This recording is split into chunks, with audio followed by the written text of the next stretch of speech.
Gênesis capítulo 14. Este capítulo trata de Ló sendo liberto por Abraão. Mas também vamos pensar um pouco sobre a separação e comunhão do crente.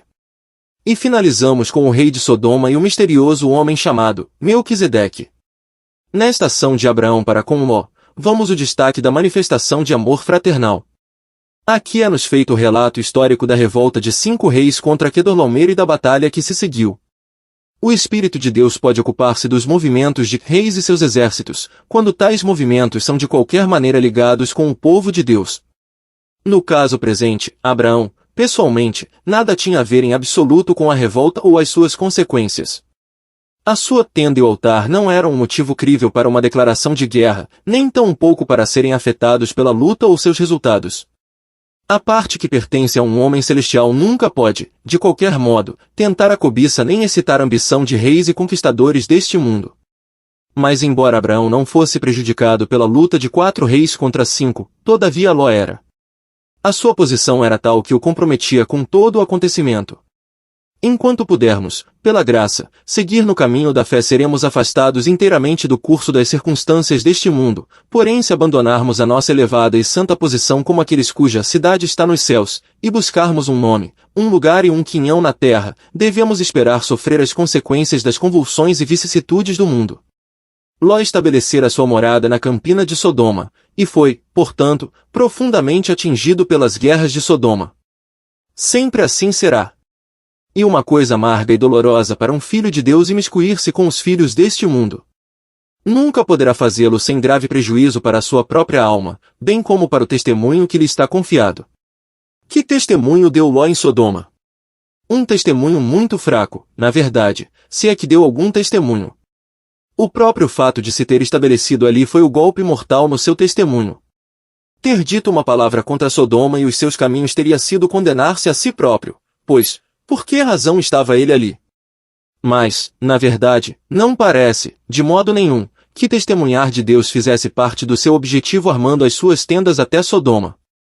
Os interesses pessoais e familiares parecem ter sido seu motivo principal de ação, e, embora, como Pedro nos diz, a sua alma justa fosse todos os dias afligida, segundo Pedro 2 versículo 8, pelo que via e ouvia sobre as suas obras injustas, ele tinha pouco poder para atuar contra o mal, na hipótese de estar disposto a fazê-lo.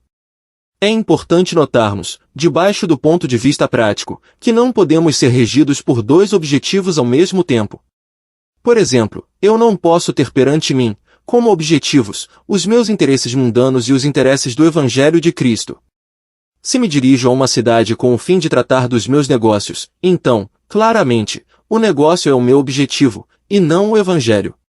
Posso, sem dúvida, tensionar fazer as 2 coisas, os negócios e pregar o Evangelho também, mas durante todo o tempo, um ou outro deve ser o meu objetivo. Não é que um servo de Cristo não possa eficazmente pregar o Evangelho e tratar dos negócios também. Claro que pode, mas, nesse caso, o Evangelho será o seu objetivo, e não o negócio. Paulo pregava o Evangelho e fazia tendas, mas o Evangelho era o seu objetivo, e não a fabricação de tendas. Se eu fizer dos meus negócios o meu objetivo, a pregação do Evangelho será em breve um trabalho formal e improdutivo. Na verdade, será bom se não for usado para santificar a minha ambição. O coração é traiçoeiro. E é, muitas vezes, verdadeiramente, espantoso ver como ele nos engana quando desejamos alcançar alguma coisa. Dará, em abundância, as razões mais plausíveis, enquanto que os olhos do nosso entendimento estão tão cegos por interesses próprios, ou obstinação, que são incapazes de detectar a sua plausibilidade. Quantas vezes ouvimos pessoas defendendo a permanência numa posição que admitem ser má, sob o argumento que desse modo desfrutam uma melhor esfera de utilidade? A uma tal argumentação, Samuel dá uma resposta poderosa e direta: obedecer é melhor do que sacrificar, e o atender melhor é do que a gordura de carneiros. 1 Samuel 15 versículo 22. Qual dos 2 pôde fazer mais bem, Abraão ou Ló?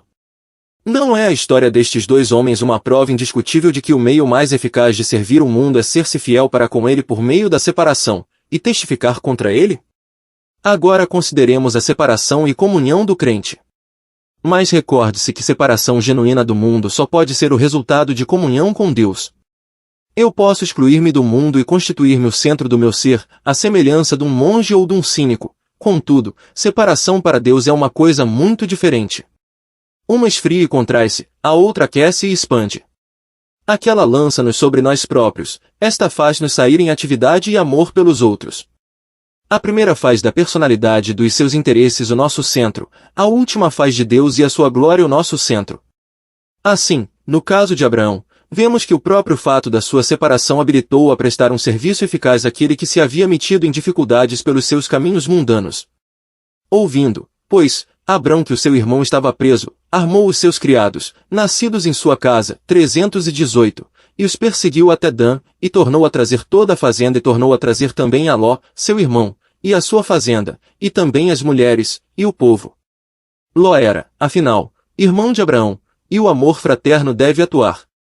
Na angústia nasce o irmão, Provérbios 17 versículo 17, e acontece muitas vezes que uma época de adversidade suaviza o coração, e torna-o susceptível de amabilidade, até mesmo para com aqueles de quem nos tenhamos separado, e é notável que, enquanto lemos no versículo 12 que tomaram a Ló, filho do irmão de Abrão, no versículo 14 lemos, ouvindo, pois, a Abrão que o seu irmão estava preso. As exigências da aflição de um irmão são atendidas pela afeição do coração de um irmão. Isto é divino. A fé verdadeira, ao mesmo tempo que nos torna sempre independentes, nunca nos torna indiferentes. Nunca se agasalha no seu manto, enquanto um irmão sente arrepios de frio. Existem 3 coisas que a fé faz: purifica o coração, age por amor e vence o mundo, e todos estes resultados da fé são admiravelmente apresentados em Abraão, nesta ocasião. O seu coração estava purificado das abominações de Sodoma, ele mostrou amor verdadeiro por seu irmão Ló, e, finalmente, ficou completamente vitorioso sobre os reis. Tais são os frutos preciosos da fé, esse princípio celestial, honroso para Cristo. Finalizamos com o rei de Sodoma e Melquisedeque. Todavia, o homem de fé não está livre dos assaltos do inimigo, e acontece com frequência que imediatamente após uma vitória encontra-se uma nova tentação. Assim aconteceu com Abraão. O rei de Sodoma saiu-lhes ao encontro, depois que voltou de ferir a Quedorlaomer e aos reis que estavam com ele. Havia, evidentemente, um intento insidioso do inimigo nesta atitude. O rei de Sodoma apresenta um pensamento muito diferente e mostra uma fase muito diversa do poder do inimigo daquela que temos em Quedorlaomer e os reis que estavam com ele. No primeiro caso vemos o silvo da serpente, no segundo o rugido do leão, mas quer fosse a serpente ou o leão, a graça de Deus era amplamente bastante, e esta graça era o mais apropriada possível para o seu servo no momento exato de necessidade. E Melquisedeque, rei de Salém, trouxe pão e vinho e era este sacerdote do Deus Altíssimo. E abençoou-o, e disse, Bendito seja Abrão do Deus Altíssimo, o possuidor dos céus e da terra, e bendito seja o Deus Altíssimo, que entregou os teus inimigos nas tuas mãos.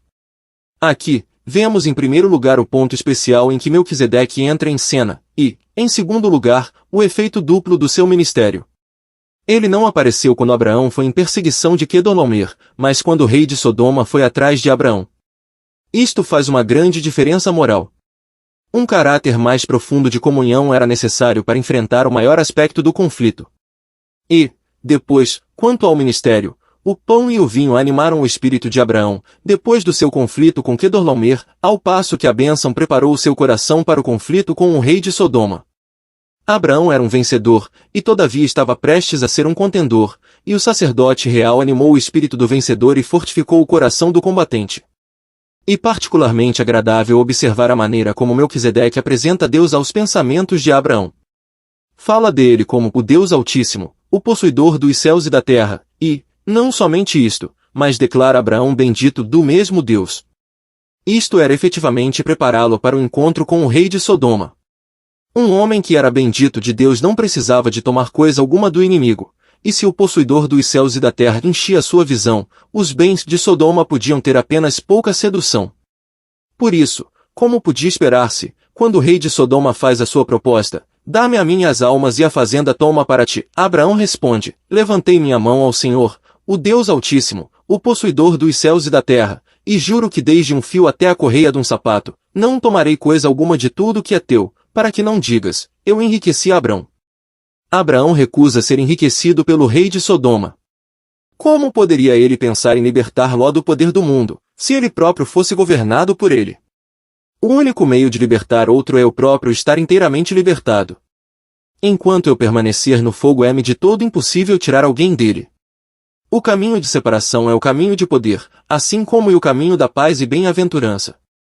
O mundo, nas suas várias fases, é o grande instrumento que Satanás usa, com o fim de enfraquecer as mãos e alienar o afeto dos servos de Cristo.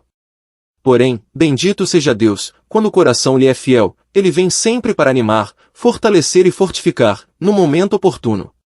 Quanto ao Senhor, seus olhos passam por toda a terra, para mostrar-se forte para com aqueles cujo coração é perfeito para com ele, segundo Crônicas 16 versículo 9. Isto é uma verdade animadora para os nossos corações tímidos, duvidosos e vacilantes. Cristo será nossa força e escudo. Ele cobrirá a nossa cabeça no dia da batalha, Salmos 140 versículo 7, adestra as nossas mãos para a peleja e os nossos dedos para a guerra, Salmos 144 versículo 1, e por fim, esmagará em breve Satanás, debaixo dos nossos pés, Romanos 16 versículo 20. Tudo isto é consolador para o coração ansioso por fazer guerra ao mundo, à carne e o diabo. Que o Senhor guarde os nossos corações fiéis assim no meio da cena ardilosa que nos rodeia.